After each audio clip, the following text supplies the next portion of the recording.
Why didn't she put it on that night? She was religious about putting on her seatbelt, so why didn't she wear it that night? The world still remembers August 31st, 1997, when Princess Diana's life was tragically cut short in Paris. But even decades later, new revelations about the crash continue to surface. Investigators uncovered unsettling details inside the wrecked Mercedes, painting a chilling picture of her final moments. That night, chaos unfolded from the start. After paparazzi swarmed the Ritz Hotel, Diana and Dodi Fayed scrapped dinner plans and devised a quick escape. Two decoy cars left the front to distract photographers, while Diana, Dodi, bodyguard Trevor Rees-Jones, and Ritz security manager Henri Paul slipped out the back in a black Mercedes S280. But the plan unraveled immediately. Paparazzi gave chase, scooters and motorcycles weaving dangerously as the car sped through Paris just after midnight. Instead of turning toward Dodi's nearby apartment, the Mercedes barreled straight into the Pont d'Alma tunnel and slammed into the 13th pillar. The impact was catastrophic. Dodi and Henri Paul died instantly. Trevor Rees-Jones was critically injured, and Diana, though gravely hurt, was still breathing when rescuers arrived. Flashbulbs from paparazzi cameras continued to fire even as emergency responders tried to reach her. In the aftermath, the wreckage revealed more than tragedy. It raised haunting questions. Why did Henri Paul, the deputy head of Ritz security, choose that route? Official blood tests claimed he was drunk, more than 3 times over the legal limit, but surveillance footage from that same evening showed him walking, speaking, and behaving normally, calm, clear, even playful. Diana's bodyguard later testified Paul seemed sober. Adding to the mystery, Lord Stevens, who led Operation Paget, privately told Paul's parents their son would not be painted as drunk, but his final report publicly labeled him intoxicated. This contradiction deepened suspicions around the missing hours before Paul was recalled to duty that night. Then investigators discovered something even stranger. Among the wreckage were shards of red taillight and streaks of white paint. Not from the Mercedes, but from another vehicle, a white Fiat Uno. Laboratory tests confirmed paint transfer onto the Mercedes, suggesting contact moments before the crash. Witnesses couldn't clearly identify the Fiat, and no license plate was captured, but its presence was undeniable. Was it an accident, or had the car deliberately nudged Diana's Mercedes into the pillar? French police searched more than 4,600 vehicles, but the Fiat was never found. To this day, its role, and the unanswered mysteries of Henri Paul's final hours, fuel suspicions that Diana's death was more than just a tragic accident. Investigators believed they had solved the riddle when their attention turned to James Anson, a notorious paparazzo with relentless fixation on Diana and Dodi. He owned a white Fiat Uno, the very type of car linked to the crash, and had trailed the couple during their Mediterranean holiday. By his own admission, he was near the tunnel on that fateful night. When investigators eventually located Anson's Fiat, it bore troubling signs of tampering. The taillight had been replaced. Then came the darkest twist. In 2000, Anson was found dead in rural France, his body discovered in a burned-out car deep within a forest. Authorities swiftly ruled it a suicide by self-immolation, but questions erupted. There was no lighter, no suicide note, and his body had been burned almost beyond recognition. Against this backdrop of suspicion, attention also turned to what Diana herself had been carrying into that night.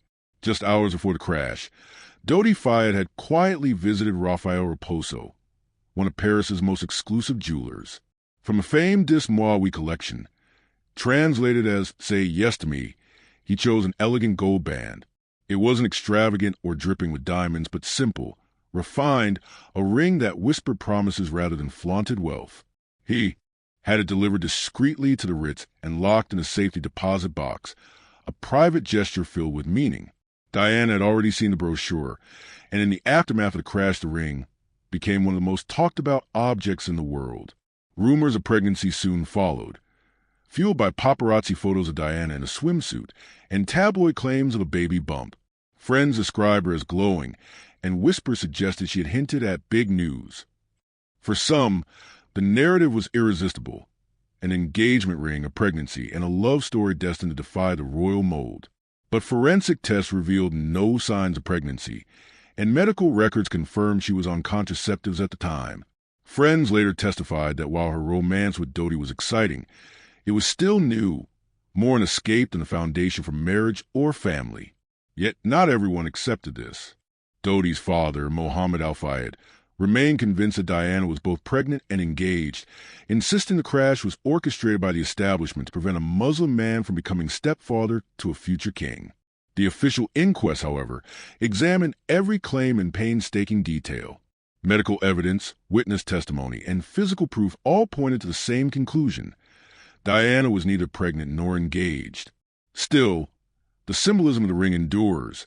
Some see it as the emblem of a love story cut short, others as a simple object magnified by the desperate human need to make sense of tragedy. But while the ring lay quietly locked away, another presence was anything but silent: the paparazzi. On the night of the crash, when Diana's Mercedes lay mangled in the Alma tunnel, photographers were already swarming. Eyewitnesses described the sickening sight: smoke, twisted steel, and the relentless clicking of shutters. Some paparazzi climbed onto the hood of the wreck. Others leaned through shattered glass, desperate for their shots. To bystanders, they looked less like witnesses and more like scavengers. Among them was Dr. Frederick Mayles, a passing physician who stopped to help, unaware at first of who he was treating. He worked to keep Diana alive until emergency crews arrived, haunted by the fact that cameras were firing all around him instead of hands reaching to assist. That night, French police arrested 7 photographers, some spending the night in custody as prosecutors debated charges. For failing to assist accident victims, a serious offense under French law. Several photographers were initially arrested, but attempts to accuse them of greater charges, such as manslaughter or complicity in the crash, quickly collapsed. Over time, the charges faded, along with any hope of real punishment. Many of the photographs they had taken never reached the public. Some were confiscated, others locked away forever. For Trevor Rees-Jones, Diana's bodyguard and the sole survivor of the crash, the photographers represented more than insensitivity. They were overwhelming, unbearable, and emotionally destructive. Although none physically blocked the rescue teams, their flashing cameras turned the tunnel into something grotesque, transforming a desperate attempt to save lives into a stage lit by relentless flashes, as though Diana's final struggle was part of cruel performance. It was, in his words, an obstruction to dignity itself. And here lay the true horror. Whether or not the paparazzi caused the crash, they undeniably played a role in Diana's last moments. For years, she had spoken openly about the relentless pressure being pursued, the loneliness, and the emotional toll of never escaping the spotlight. On the night she died, in her most vulnerable state, those very cameras were the last things she saw. Yet the questions surrounding that night did not end with photographers. They grew larger and stranger as time passed, tangled in investigations, legal missteps, and suspicious delays. Failures came both from French authorities and from the very systems meant to uncover the truth. It would take a decade before Britain finally launched a formal inquest into the deaths of Princess Diana and Dodi Fayed. 10 long years of silence, speculation, and swelling suspicion. By then, public trust had already eroded, for coroners were assigned and removed one after another. 2 resigned under pressure, 1 died before hearings began, and another stepped down for lack of experience. To many, this revolving door of officials seemed less like coincidence and more like strategy, stalling, delaying, perhaps even burying the truth. When Lord Justice Scott Baker finally took control, the public's patience was exhausted. The inquest promised to be unlike any other. It was not a polite formality, but a probe into unsettling territory. The coroner presented the jury with a list of 20 sharp, specific questions, including one chilling inquiry. Did Diana ever fear for her life, and if so, why? In October 1996, Diana herself had written a haunting letter to her butler, Paul Burrell, claiming her husband was planning an accident, something with her car, involving brake failure and a severe head injury. She confided that she felt watched, even telling her lawyer, Lord Mishkin, that people were plotting against her. At the time, her words were dismissed as stress or imagination. Yet, when read aloud in court years later, they struck far too close to what eventually occurred. Even Lord Mishkin admitted he found it difficult to believe, though Scotland Yard's Commander Jeff shockingly confessed he half believed it could be true. Diana's fears, long dismissed, suddenly loomed real, and whispers of intelligence services only deepened suspicion. Mohammed Al-Fayed, Dodi's father, immediately declared her death murder, claiming the relationship threatened the monarchy and that powerful forces wanted her silenced.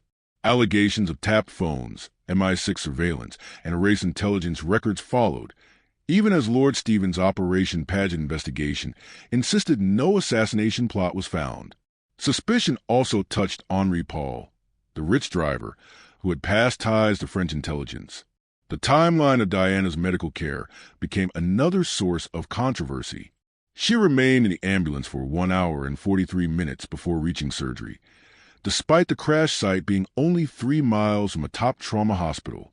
Critics questioned why she wasn't rushed immediately. Instead, French protocol kept her stabilized slowly en route. Inside the ambulance, she suffered cardiac arrest, was revived, but her torn pulmonary vein left survival nearly impossible. Outwardly, she looked almost unharmed, but inside her injuries were catastrophic. Investigators combed the wreckage for answers but found no sabotage. Brakes, tires, and steering worked fine. Yet many things didn't add up.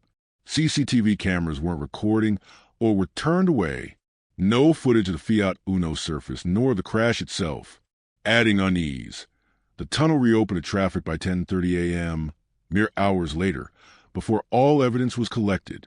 The scene was scrubbed clean far too quickly.